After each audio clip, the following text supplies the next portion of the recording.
connecting to the spirits, age old. We've seen movies, we've read books. Connecting to the spirits, we hear mediums, we have tarot cards, we have all kinds of situations in which we're always often looking for that oracle, that could I see my future? What would my future look like? And in my life, when you think about connecting to the spirits, a thought always comes forth, which is, even if I could see my future, would I interpret it correctly? And anyway, don't we have free will? Do we not have multiple paths in front of us? And each and every moment and day, we make a choice. So connecting to the spirits on this particular day, Halloween has always been one of my favorite holidays. And not from any kind of situation, except I love the colors black and orange. I love all of the looks of Halloween. I love the children in their costumes. But when we talk about connecting to the spirits, let's start, of course, with what today is. It all began, according to the history that I read, in the Celtic era, which was around 2,000 years ago. And the Druids, or the priests of that time, it was the end of autumn, and of course, they were looking at the winter ahead. And the Celtics, the Gaelic tradition, was basically looking to for several things. One, for protection for the winter. Secondly, for predictions of what their winter might look like. And the Druids at that time thought that the veil between the outer world and our physical world was the thinnest. And so they wanted to protect the people from any outer worldly things. And while I was collecting these slides for this presentation, I thought these rather looked like what it might have maybe felt like during those era and during that time. But All Hallows Eve also, they were warding off the evil spirits. So if you were a Druid, you would be chanting, and you would also be building a bonfire, and you would also conceal yourself. The people would conceal themselves. They would have masks, and they would have costumes so that the spirits wouldn't recognize them.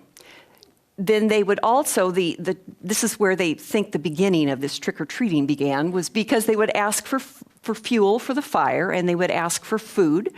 And they would, as I mentioned before, they considered the veil the thinnest, so they were obviously warding off the evil and bringing on the good. And of course, we like to think of Halloween and the full moon, but the full moon is not very often on Halloween, but of course, in Hollywood, it always is. But, you know, during that particular time, they would have these incredible bonfires, and they would have chanting, and they would have many of these aspects, and they were very devoted to this particular time. So this is 2,000 years ago. Then, of course, the Catholics, Roman Catholics, were declared the All Saints' Day was, of course, November 1st, and so October 31st is All Hallows Eve.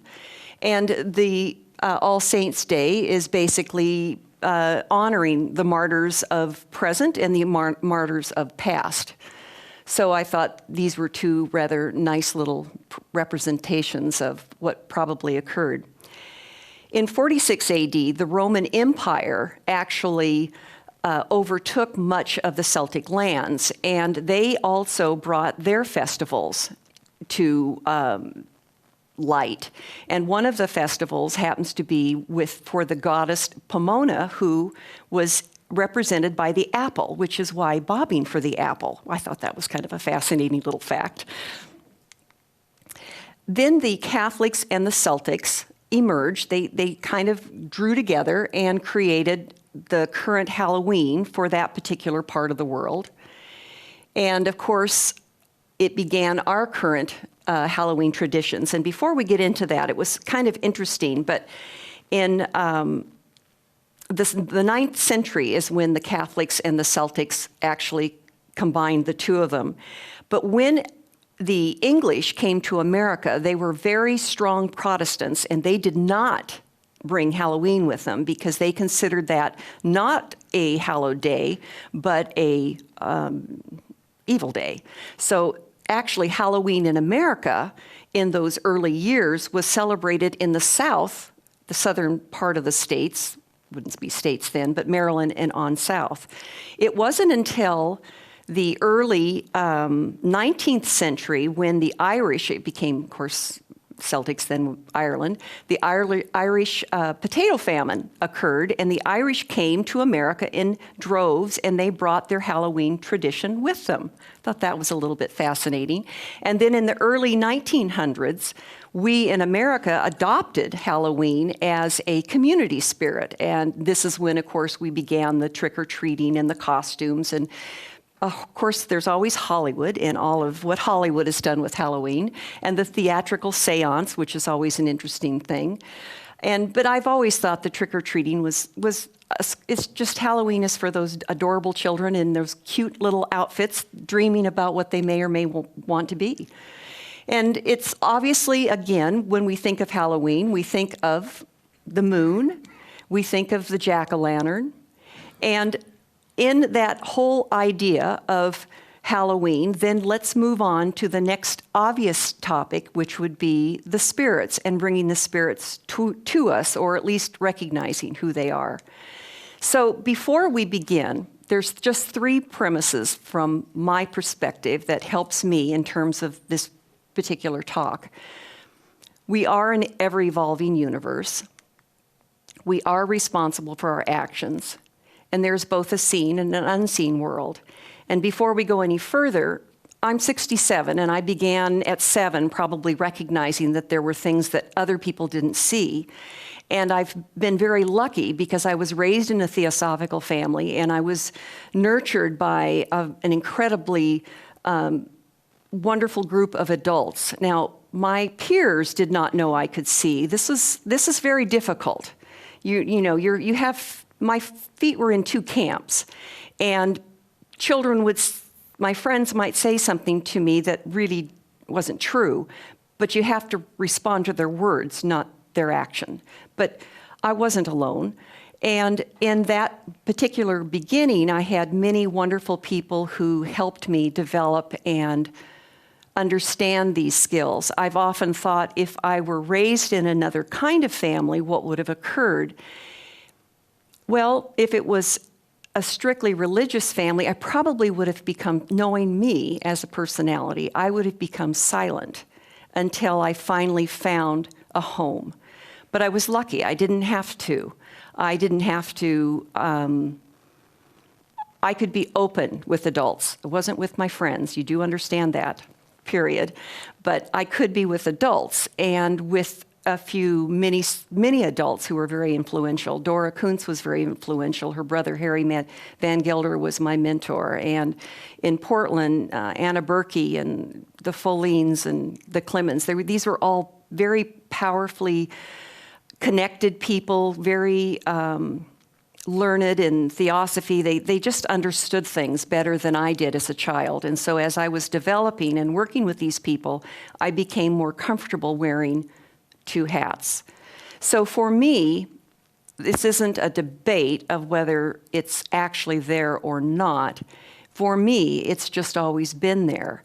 And so in this presentation, one of the questions that's always asked is, well, what is it like? And what does it seem like? And what does it look like?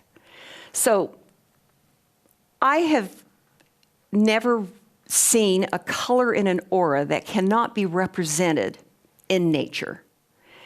The texture and the feel, of course, is entirely different. When we see a rainbow, we don't experience a feeling of the rainbow. We just simply see the colors. But the rainbow is rather nice because it has that ethereal quality.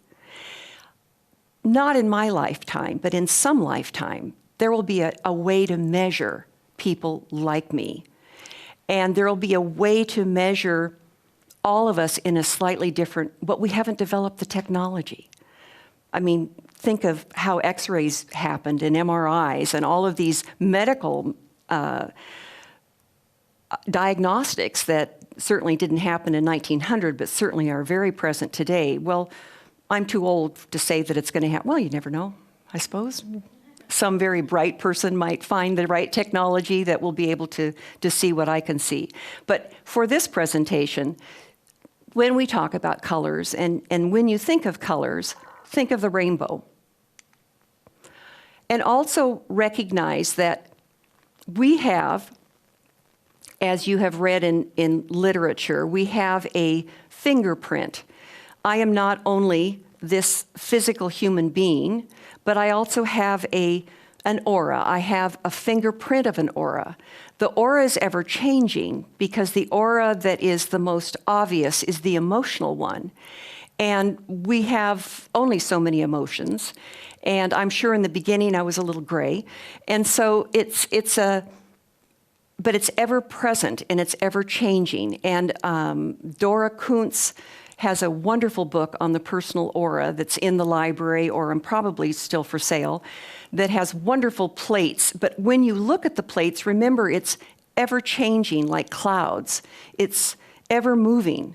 It's, yes, oval, but it's not necessarily here. It can be here or it can be out there, depending on who's talking, who's communicating, or what's occurring. We're ever evolving. As we all are very comfortable with, we see the beautiful water, we watch it, yes, erode, but also the power of that water is magnificent and it is ever present in our life. And like any emotion, it is a continuing experience. With change comes, of course, as with autumn, these incredibly beautiful, marvelous colors.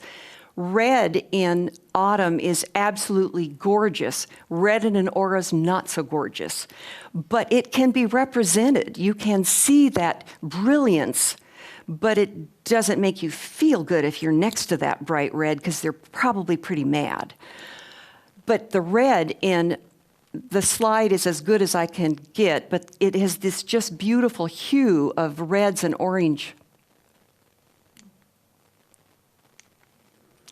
Again, this is even better. You can see those beautiful red trees. I just love the autumn. I love the spring too, but the autumn, that change of our season is just so dramatic, the way our trees represent us.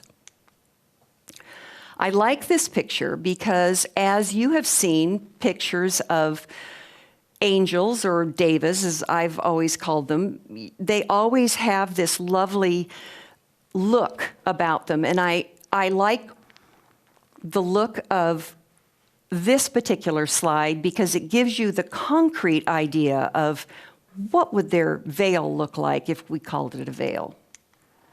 Again, the etheric quality of the moon, and obviously the power of the ocean and the entities that control the ocean, the devas that are part of that, and the water sprites are also very, very much part of that whole changing scenery. Just take a little break here for just a sec.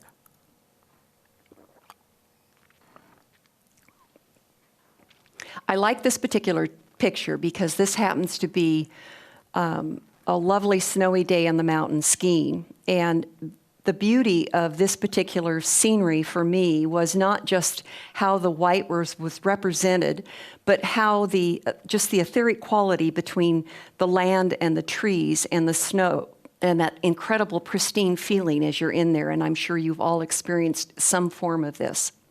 And of course, here, of course, in Chicago, this is what you get, right? You get these beautiful iced trees. Probably far more than we do in the Pacific Northwest, although we get them too, no question. This particular slide, this one, go together to start this particular conversation. So let's talk about connecting to the spirits. And the spirits that are really very fun to connect with are mountains. The mountains themselves have these incredible beings that, you know, if we talk about balance, it's not just us who, are tilling the ground and feeding it and putting water, but we have these incredible beings who are also responsible for their area. And we have these incredible mountain devas that actually, if you could see them in life, that first slide of that bright sun is the center. And then there's that stream coming from them, and they stream down these mountains and into the valley. And here in America, the devas are very easy to connect with. All you have to do is look and love the mountain, and you get a connection. It's like just a squirt. It's just a feeling. You've had the feeling, whether you've recognized that that's what you are actually connecting with, it doesn't matter. But it's a two-way street. It's that momentary, well, boy, you like me, and we just kind of, and you're grounded, and here I am. So I like that particular look. In some pictures I've seen faces. Now, I'm not saying I've never seen the face, but the face doesn't matter to me. I have a face. We have faces. Why do they have to have faces? I mean, it's that power. And again, I'm going from my sight, and those who also have sight maybe have very distinct looking faces. It has maybe never been interesting enough to me to see. Do you have an eye, a nose, ears? Why would you?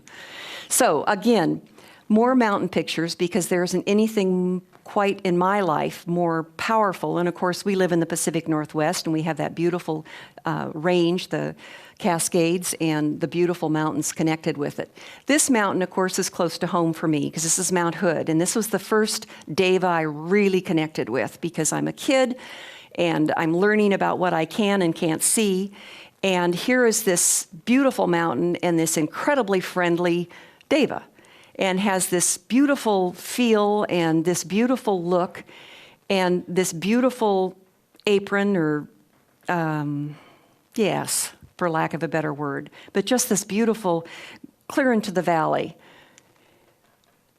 This is, I believe, not of the Pacific Northwest. This is more in Europe, and I believe this particular picture is in Switzerland. And they're also interesting. They're friendly.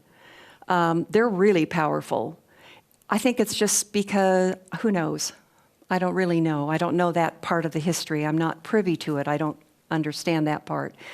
The only devas that were very difficult to communicate with were when my husband and I were in Nepal, and we had a chance to go and see the Himalayas. And I was like, well, yeah, but I don't know who you are.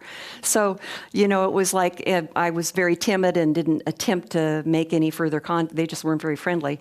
But the ones in America, the ones that I've seen, are all very friendly, and the ones in Europe, the Switzerland, are gorgeous. Up in Canada, in northern Washington, the Olympics, very, very beautiful. And again, you can just feel it. And if you can even picture in your mind what it looks like, it's very connecting. Again, another slide to show you just the look of what that may look like down below. So now let's just talk a little bit about the colors. Love is a pink, and it's kind of a rose pink. And when you're feeling love for someone, you just sort of bloom. And love is kind of a hard color to capture. And the only representative I can find are 3 little roses. And they're very pretty, and the colors are fairly true, but it was a little disappointing. I wonder if maybe I could have gone to, I don't know, a field of something pink. Would have been nice. But these 3 represent the color of what pink looks like when it's flooding your system. Now, intelligence is, as we all know, and you've read many places, is yellow. And yellow is a very interesting color. It's very beautiful, and it's always on our crown. But what's interesting about this particular color is that, as you can see with sunsets, it can be also with orange around. Now, orange is a color of power and selfishness. So sometimes it's not just a pure yellow, but it ends up becoming a powerfully, it's not a positive. We don't want a lot of orange. We might have it from time to time, but we wouldn't want to have that look. But it's a very good representation of what I've seen as far as orange. Another beautiful representative. Again, back to the rainbow, remembering that etheric quality of the colors are probably the closest representation of what it is in actuality. Now, spirituality, when we talk about the devas, a mountain devas, or we can talk about trees here in a minute, this is often the color that you see. It's just a very common color that is part of that particular kingdom. It is that connection. It's that beautiful lavender, purple color. And of course, this lovely slide maybe is just a nice little representation of what it looks like. And this beautiful flower, of course. Our life's work, let's just talk momentarily about the aura. So we have a signature. And the signature is, again, it's oval, and I have a basic signature look that has carried me all my life. I have my abilities, my dreams, my hopes, everything that's part of my lifetime, this incarnation and multiple incarnations is part of this and can be in symbol. We often have, of course, we can flush with a particular color. When I was nervous, I'm sure I flushed gray, which is just a color of being a little bit scared. But we tend to not stay flushed. When we're very angry, we flush red. Now, for a person who has temper issues, they have that red tinge. So it's easy to contact. So it's like the quick temper and how you can just flush that particular color. Well, of course, we want to promote love. So if we are in habit of being loving and kind and positive in our life, then we flush that particular color more often than others. But in the aura, and as if you look in Dora's pictures, you'll notice that on the bottom, it's generally a brownish color, which is like dirt. But I always look at it as kind of, I've never seen anyone who didn't have a little brown. I just think that's our grounding. And brown is a kind of a selfishness. You know, we all have egos, and I try really hard to leave mine out the door because she's really controlling and drives me crazy. And then we have our life's work, which is very often the color, it is the color of green. And I have two pictures to represent probably the closest to what that green looks like, which is grass. And the thing I like about the color of grass is that, of course, grass needs lots of work. We feed it and we mow it and we trim it and we water it and we do all kinds of things. Well, this is our life's work. And when we are really in our life's work, it becomes larger than just a small band.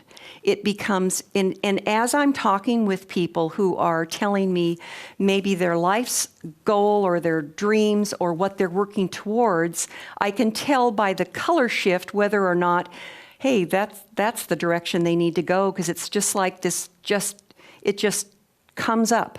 It just becomes, oh, wait, there you go. That's your feeding area. Through here, of course, we have, and up here is our thinking and our thoughts. Our brain, as Saturday we'll get into, but the brain is that mechanical part of our mind, but this is our mind. And our mind is what has come from incarnation. I think there's a good reason why we don't remember all of our incarnations. I always find it interesting when people say, oh, I know my past life. I know what I was Napoleon, or and no one's ever a scullery maid. They're either a queen or they're something. I always think it's interesting. And I'm not saying, I'm sure we've all had experiences where we think, I think this may have been some direction that I've been before. I'm not by any means belittling that. I just find it interesting that you can get a little caught up in it. But our mind and our person is through it.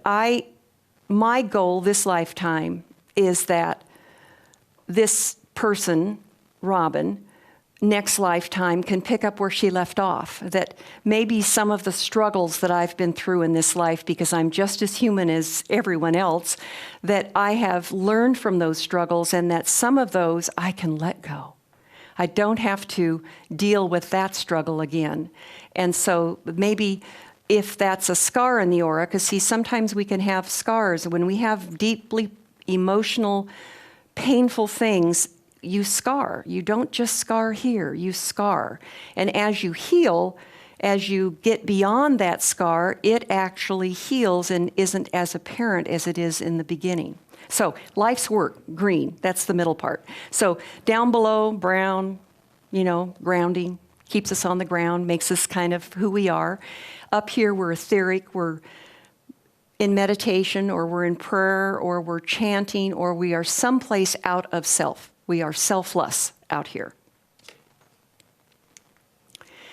Now let's just talk a little bit about my favorite thing too, which are the invisible friends. I love this picture because it just looks like it's teeming with little guys all through it. Because of course the forest and our grounds and as we invite them, we have little nature spirits who love to help. When I was a girl, of course, I was very interested in the nature spirits because fairies are so much fun, and they don't play so much with adults, but they do children. Children have a great imagination, and it didn't matter what we were doing, or I didn't question anything. As I got older, you question things. Oh, well, gosh, is that just imagination, or is that really true, or all of these things. When you're a kid, you don't question anything. Oh, yes, there it is. Oh, gee, let's play with this little golden ball. Let's do this, let's do that. So I would sit in the forest and play with my little friends.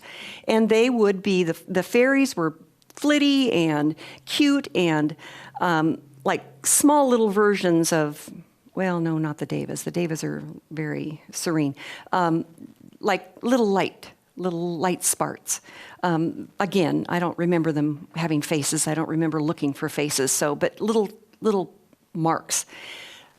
In the ground and around the base of trees are things like these little nature spirits are little green, brown guys, and we call them gnomes. I think it's a great name. And they're not as communicative, and they never play. But they are very grateful. I mean, if you tend a yard, I've mentioned it before, if you have a rose garden, or if you have a garden of any kind, or if you have trees that are in need of help, ask, I need some help here. They're hearing you. Visualize it. I would love to have a little help. What should I do? And if you get inspired to add some nitrogen to do it. Allow that inspiration, assuming that seems reasonable at the time. But the trees themselves also, of course, have a being.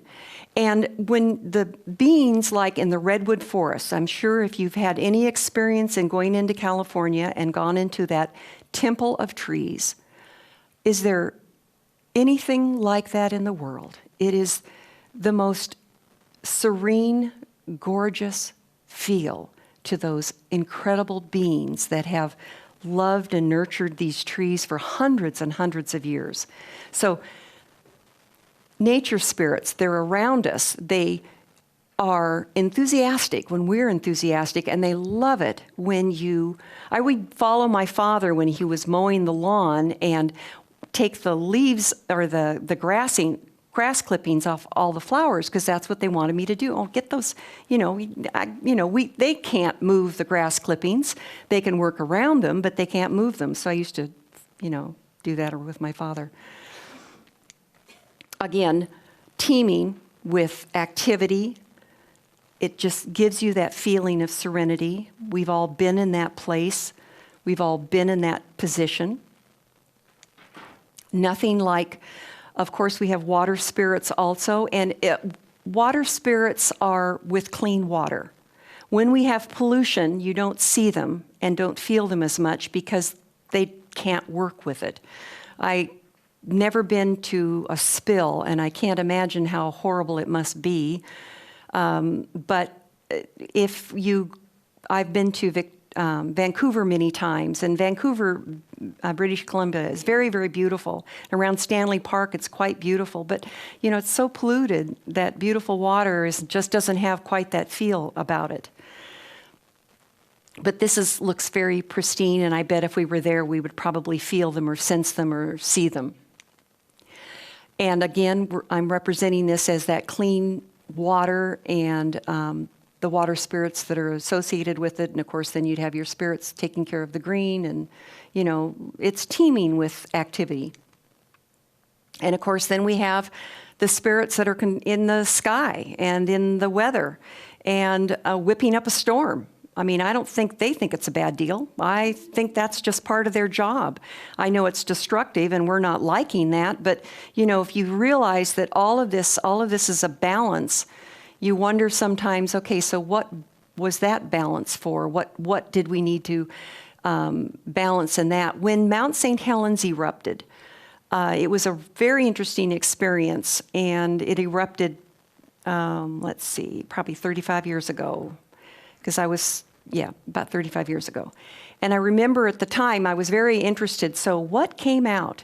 Well, it's very interesting, but actually what comes out of the earth are these beings, but you don't contact them. They're kind of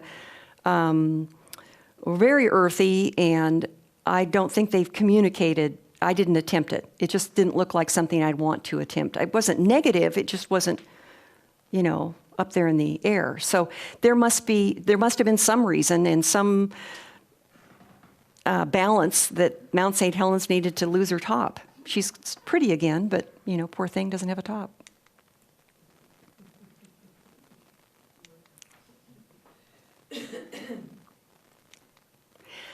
I like this picture, back to this picture, because we have fire sprites. And there isn't anything more fun. And the next time you're sitting in front of a fire, just allow yourself. I don't see with my eyes. It's like I take one step over. And you've all had experiences where you've sensed someone in the room, or you've seen someone on the side of a glimpse. And then you turn, but you don't see it. We all have these experiences, but when we grow up, we say, oh, imagination.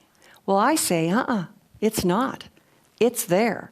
And the next time you're in front of a fire, they're the easiest to see. And they are just like the licking of the flame, and they're doing a job. They're cleaning. This is my job. I'm supposed to clean this wood. So they have a job just like every other sprite has a job. Now, we want to control that fire. We certainly don't want to have. I've never been to a fire that's out of control.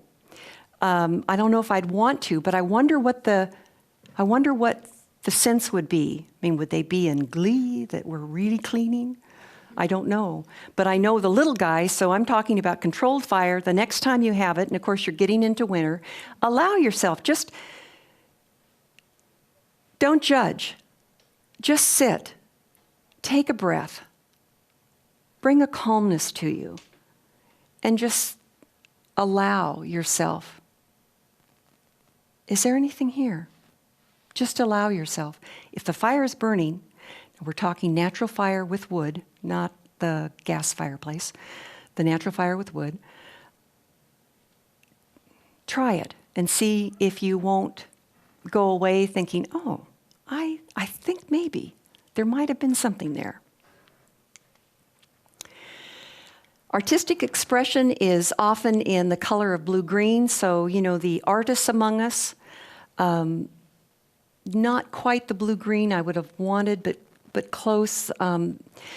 Oceans are wonderful. Another lovely thing, just like going through the forest and enjoying the bounty of all of the invisible friends, the ocean is wonderful. And if you admire the ocean, the sprite will just connect. So as you look at that ocean and say, oh, how beautiful, because most oceans are, because of the wave action, are clean and are, if there isn't a spill, they're clean. And as you're going, be quiet and just send out that lovely feeling. And when you see the spark of the light on the water that you can explain optically, just allow yourself not to explain it. Just allow yourself the feeling of it, because those little sprites, they're bright. They're the little bright color. They don't just stand there. They're flitting, and they're connecting with you as you are connecting with them. I like this blue-green. I think it's quite pretty. Cobalt blue is really the color of healing. It's not the pale blue, but the cobalt. It's a very deep color. And the only two slides I can come close to, this happens to be crystal, and I think that's maybe the closest to the cobalt. The only problem with this slide is that navy blue is willpower. And so it can be confused with cobalt. I've worked with many patients over the years, and I had a wonderful woman who was dying of lung cancer, and she couldn't figure out cobalt blue. So we went to the fabric store and we found the closest we could get, and she bought a swatch and she just wrapped herself in it. And I thought, good, why not? Just make it as a shawl. So this is what I was talking about, kind of gray. That fear. It can also be, for me, depression is not so much gray, but it is brown. And fear, when I see people who live a life of terror, and they are in control, it is like the bark of a tree. It's not so fluid, and it's not so open, and it's kind of cutting edges, and in some cases it's too long being that way to free up. So when you think of some of the things that you deal with, we all deal with certain things, think about, I don't want to turn that into bark. That doesn't sound like a good thing. I think maybe I want to look like a tree and enjoy the tree, but I don't want to really have that inside of me. I like this particular picture because fear and depression is often riddled with black. Okay, black. We know black maybe it's a nice color to wear, but it is not a nice color to have on us. And true, ugly, determined hatred is a black and a red. And you just avoid those people. You sense them, you know them. You're in the car, you're driving along, and you think, I think I'm going to avoid that car. Because you just know there's something, you recognize it, you acknowledge it, and you're respectful of it. Well, it looks like it's not a pretty color. It might be pretty in nature, but it's not particularly pretty on us. Now, we are a product of multiple incarnations. We all know that. And in this particular slide, it's the eyes. So, if you have ever been around an infant or a child,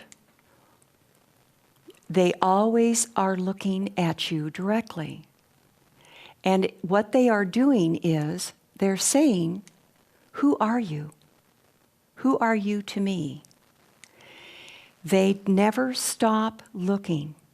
It is only we as adults find it rude to look at each other so directly in the eye, and yet this is who I am and have been, incarnation after incarnation. I may not be blue-eyed, maybe brown-eyed last time, I don't know, green. But this is who I am. And when I have this powerful connection with people, it's like, who are you? Were you part of my lineage? Were you part of who I am? And of course, this little guy is part of my lineage. And I'm a very proud grandma. So I have to use him. So our paths vary. Some of us are faster than maybe we ought to be. Some of us have long roads ahead of us. Some of us are taking the easy, sandy way or climbing. And maybe we've climbed every year. But we're really, as a human race, only as fast as our very slowest. We are all moving together.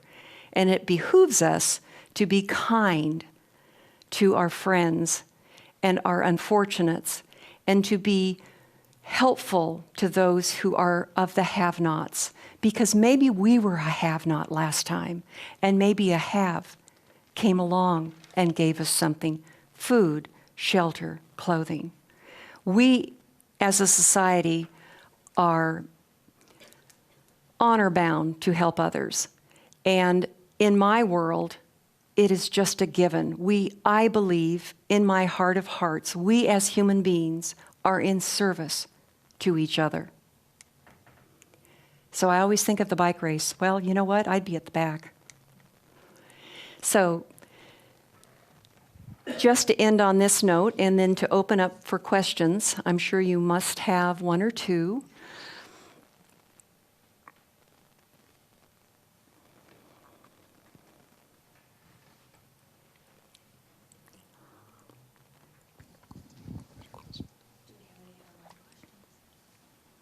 Are you ready for questions? I'm ready for questions. I'm Becky, and I just was wondering if you would elaborate on 7, because that's something I certainly can use in my own life right now, Wonderful. as it seems. Well, actually, first of all, we need to recognize that it is a negative energy, and let's assume it's a negative energy from another person. So the first thing is to recognize that the energy is not helpful to you, and that maybe it's toxic. And you need to be respectful. Our first duty is to self. Not to be self-involved in, I'm so wonderful. Its first duty is to self. We need to feed us, we need to clothe us, but we need to be respectful of what our needs are. And if you have a negative energy around you, and it's a energy that you can avoid, then it would behoove you to do so. But another question to yourself would be, however, is this something I need to work on? Is this in front of me? A personal story, when I was in high school, you know what high school's like in teenage years. I mean, who'd go back to it? And when I was in high school, I had some girlfriends that were difficult. All girlfriends are difficult. And my mother was wonderful always and said to me, now, Robyn, you need to deal with this. If you don't deal with this at some level, you'll just keep meeting this type of personality over and over. Well, I'm a girl. Left high school, went to college, so excited. I didn't have my roommate, so I was going to it was at random. And I walked in, and guess who my roommate was? That personality.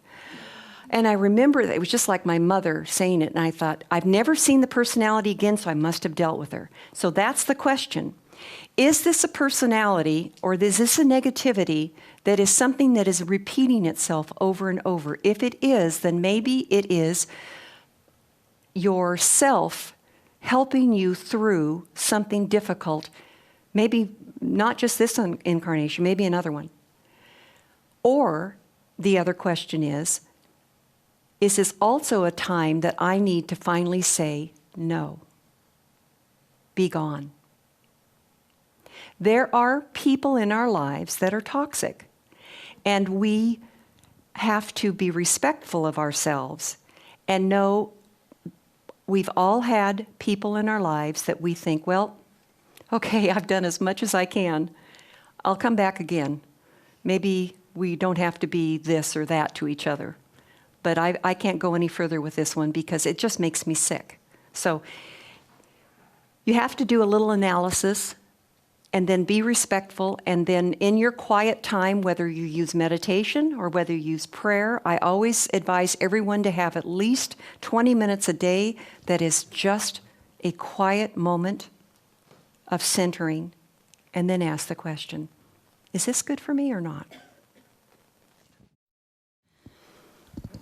Do you think that sometimes the negative energies in people around you are projected energies of yourself that you are asking to meet in others so that you can deal with them? That just occurred to me. Well, I suppose that's always a possibility. We all know people who the glass is half full and those who have the glass is half empty. I've always been a half full person. I always see the good in everything. That's just part of who I am. So I don't know how to answer that. I do believe that there are many, I have watched many a room be completely caressed with a negative, ugly look, and I've left the room. We've all gone to malls shopping and said, got to be out of here.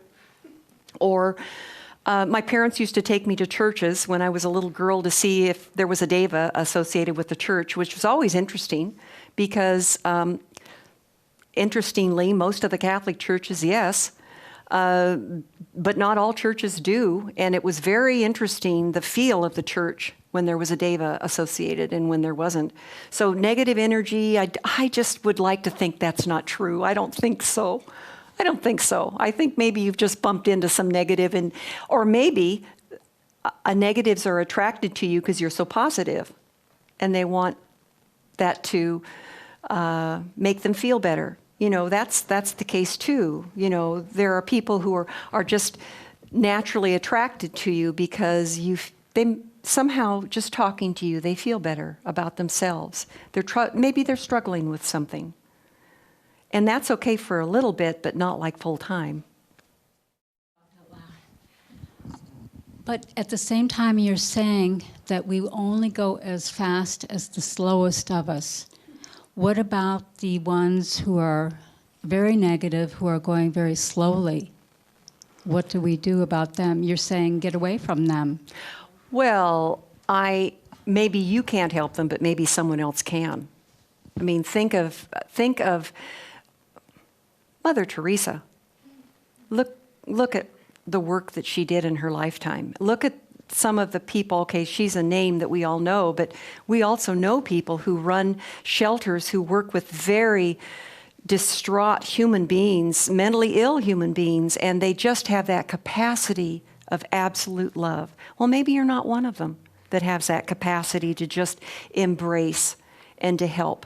But you'll help in another way. Maybe you help that person with eating, or you're helping the other person help them. I wanted to know, do you think that being around the actual color that you would like to emanate will influence you to become more that color aura?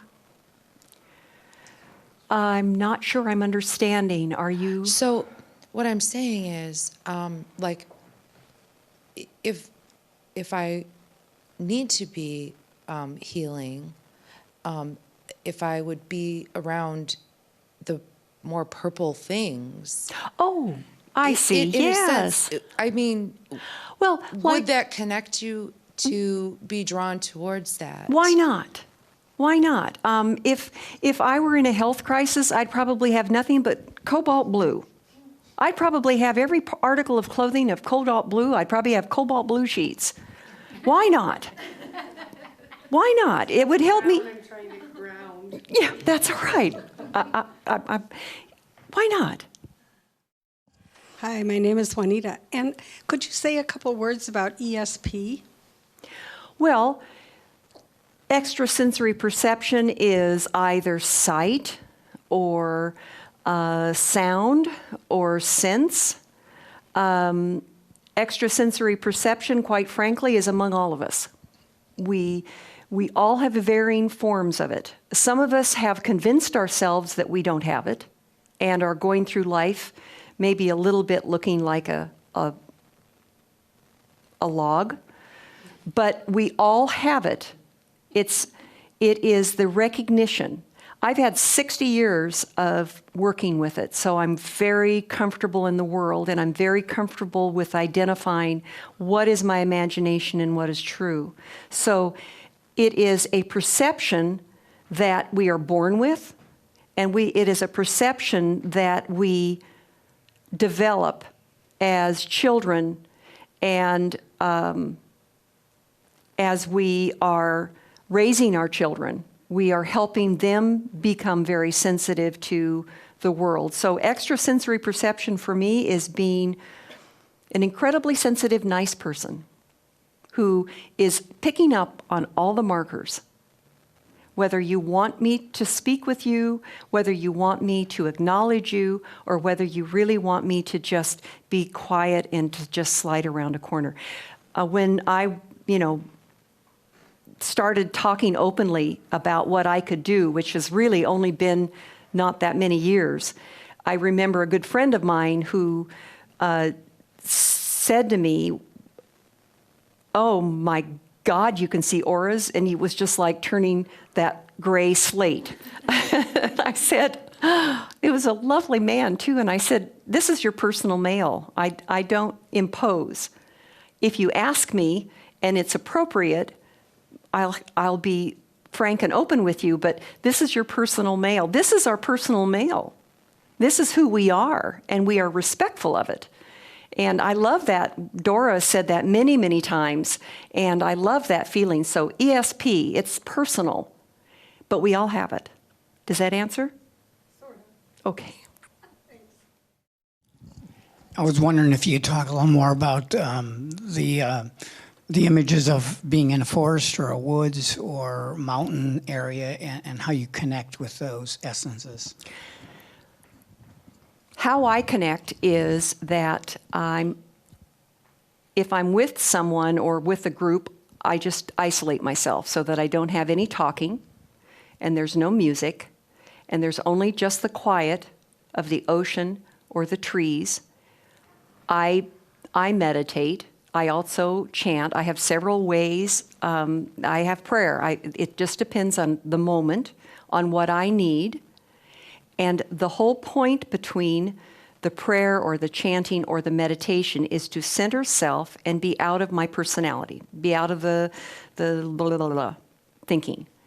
And once I'm out of that, then I can become, and then I can connect with. And it's a very deliberate on my part. Who's here? And it's a shift in my sight. You can disturb me, and I can shift back out. So it's deliberate, but it's a quiet moment, and it's always devoid of sound other than natural. Robyn, I have a question. Probably most of the people in the world today live in some non-natural environment. Most everybody's living in a city of one sort or another. What can you say for people who are in these sort of concentrated areas, and that's actually where you live, and you're not leaving anytime soon? What might be some counsel for that? Dora used to say, I grew up in Orcas Island, and it was just a beautiful camp in Drelaya, and Dora would say that in your meditation, go to the camp mentally. Well, go to a place mentally in your prayer or in your quiet time mentally where you love to be. If it's the ocean, feel and smell and feel the sand. Just be there. Be there. And just allow yourself that 20 minutes a day, actually 20 minutes morning and night. I begin every day with quiet moments because it's so important for who I am. Otherwise, it's too difficult for me to live in this world. It's way too jangly. I also have a world of my work that whenever I go into a room, a treatment room with a patient, I have to leave this jingle jangle outside and just be very centered. So I am blessed in my life that I get to get out of the city every moment.